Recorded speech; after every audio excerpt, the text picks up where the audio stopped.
একজন চাওয়ালা যদি দেশের প্রধানমন্ত্রী হতে পারে তাহলে আমি কেন পারবো না? একটা ছেলে যে জঞ্জাল সাফ করার কাজ করত আর সে যদি বিশ্বের অন্যতম ক্রিকেটার হয়ে দেখাতে পারে তাহলে আমি কেন পারবো না?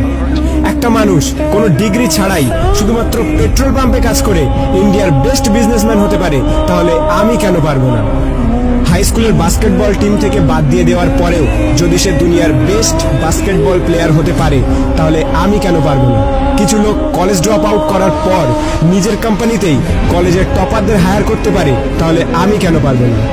এক ব্যক্তি যাকে নিউজ পেপার কোম্পানি চাকরি থেকে বাদ দিয়ে দেয় কারণ তার মধ্যে নাকি ক্রিয়েটিভিটি কম ছিল, আইডিয়া কম ছিল, সেই ব্যক্তি যদি পরে মিকি মাউসের মতো ক্যারেক্টার ক্রিয়েট করতে পারে তাহলে আমি কেন পারবো না?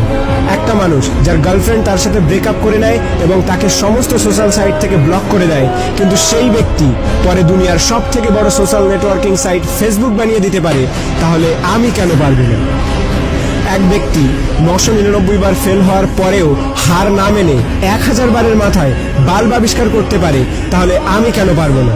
দুবার বিজনেসে ফেল হওয়ার পরে ডিপ্রেশনে গিয়ে পরপর 8 বার ইলেকশনে হেরে গিয়ে 9 বারের মাথায় আমেরিকার প্রেসিডেন্ট হতে পারে তাহলে আমি কেন পারবো না?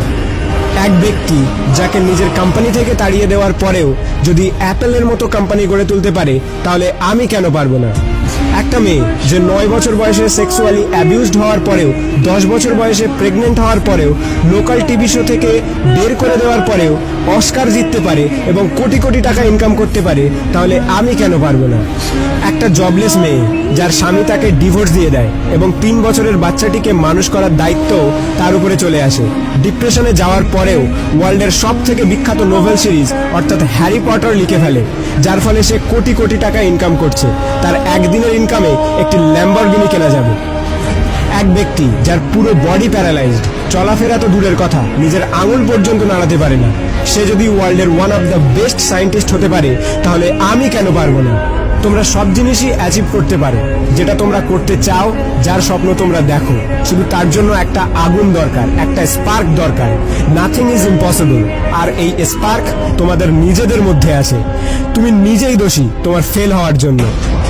এখন তুমি যেখানে আছো সেটা তোমার অতীতের কর্মের ফল, এবং কাল তুমি কোথায় পৌঁছাবে সেটা তোমার আজকের কর্মের ফল হবে। আমার তরফ থেকে সবাইকে অল দ্য বেস্ট। যদি ভিডিওটি ভালো লাগে তাহলে লাইক করো, শেয়ার করো, আর তোমার মতামত কমেন্ট করে জানাও। আর যদি প্রথমবার আমার ভয়েস শুনে থাকো তাহলে প্লিজ চ্যানেলটিকে সাবস্ক্রাইব করো আর পজিটিভিটি দিয়ে নিজেকে ঘিরে রাখো।